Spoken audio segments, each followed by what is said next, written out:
After episode 6 of Ahsoka, I'm sure many of you are wondering, who is Grand Admiral Thrawn and why is he such a threat? Well, let me explain exactly who Grand Admiral Thrawn is. If you enjoyed this video, make sure you subscribe and turn on notifications so you never miss another video. To truly understand Grand Admiral Thrawn, we have to take a look at pretty much all of his history leading up to this point. Let's start with one of his first appearances in Clone Wars. For those of you that have any type of idea about the Clone Wars, there was a point in time during a battle that Thrawn was actually teamed up with Anakin Skywalker. While being stranded together, Thrawn was able to get to know Anakin just a little bit. This point at this time isn't really that important, but what comes later makes this extremely important. Now we need to move on to the novels, which I guess is less cinematic than the shows or movies. If you didn't know this, Thrawn actually has a trilogy written by Timothy Zahn, who, after reading this trilogy, is one of my favorite authors of all time. In this novel, the Chiss Empire, which is where Thrawn is originally from and that is his people, they send him to infiltrate the Galactic Empire under Emperor Palpatine to first gauge if they're an actual threat to the Chiss Empire, but also form an alliance to help defeat the Grisk at some point. This book essentially follows Thrawn as he rises the ranks extremely quickly within the Galactic Empire, eventually becoming a Grand Admiral in the Imperial Navy. During this book, Thrawn's right-hand man, Eli Vanto, is sent by Thrawn to the Chiss Empire because he believes that Eli Vanto can help the Chiss Empire with a variety of different things. This is actually a common thing you'll see Thrawn do throughout this trilogy of books. I think the book series really shows that Thrawn's real purpose is to help the Chiss Empire rather than the Galactic Empire. You remember how I said his interaction with Anakin Skywalker in the Clone Wars would be really important at some point in his story? Well, this is it. In the second book, he actually forms an alliance with Darth Vader and goes on a mission with him. During this book, Vader is extremely jealous because Thrawn has risen the ranks extremely fast, becoming one of Palpatine's favorite Grand Admirals. Palpatine pairs Vader and Thrawn together to go on a mission, and it just so happens to be the same exact planet that Thrawn and Anakin were together during a battle. The book is very interesting to read how Vader views Thrawn as an actual threat to his position as the right-hand man to Palpatine, and it's really fascinating to see how Thrawn deals with that. Thrawn doesn't care about becoming the right-hand man of Palpatine. He basically is his left hand at this point. Throughout the book, once again, you see Thrawn's military expertise in analyzing his enemy mid-fight, and it's fascinating to read the way he thinks. What's really great about this book is that just by being paired with Vader and watching Vader's fighting style and the way he speaks and carries himself, he figures out that it's Anakin without even being told that that's Anakin.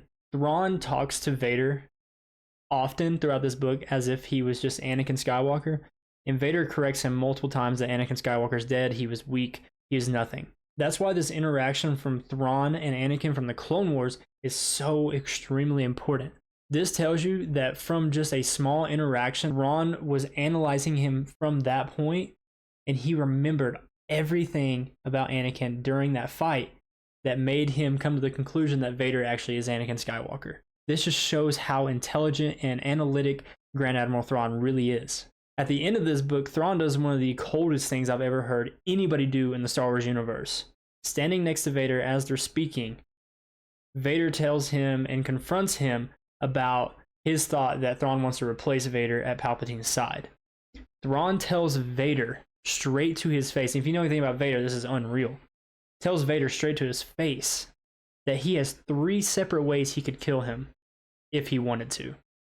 You don't say that to Vader. Vader literally snaps people's necks and kills them just for seeing his face or entering his chambers without permission. At the end of the book, they essentially have a very much mutual respect for each other in the way they carry themselves in battle. Finally, that brings me to the third and final book in the trilogy. This is the book where Thrawn actually teams up with the Chiss Empire to fight the Grisk, which is posing a slight threat to the Galactic Empire as well. Thrawn often patrolled the edge of the galaxy because he was an alien, and within the Empire, they didn't like aliens very much, especially the fact that he rose the ranks all the way to Grand Admiral.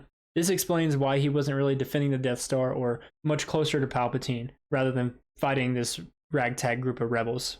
During the third book, while he's teamed up with the Chiss, he's running back into all the people that he knew from his childhood, and he even runs into Eli Vanto, who he's sent to help the Chiss. By this point in time, Thrawn also has a new right hand who he eventually also sends to the Chiss. This book was essentially them teaming up to take down the Grisk, who is posing a threat to the Chiss and the Galactic Empire at the same time. But it also has some mention of the Ghost Crew. It does mention them, but it also foreshadows the fall of Grand Admiral Thrawn. There's a point in the fight where he's speaking to the Chiss commander, and he tells her of his plan, and she essentially says, "You are planning way too far ahead. You act like you can predict the future." Everything he says comes to pass, and they win the fight because of his predictions. But she tells him, one day you're going to plan too much, and someone's going to do something unexpected, and you will fall. That's kind of exactly what happened whenever he fought Ezra Bridger. That brings us to Star Wars Rebels, where he is the main villain of this animated series. If you haven't watched Rebels, it's some of my favorite Star Wars stories ever told. At this point, Grand Admiral Thrawn is controlling the Chimera and that fleet, and he's trying to take down the Ghost Crew.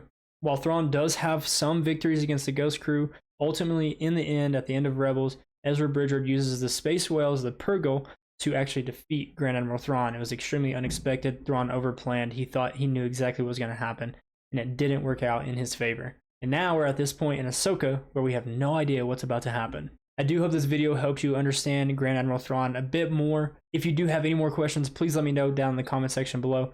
If you enjoyed this video, make sure to subscribe, turn on notifications so you never miss another video. I'll catch you guys in the next one. Peace.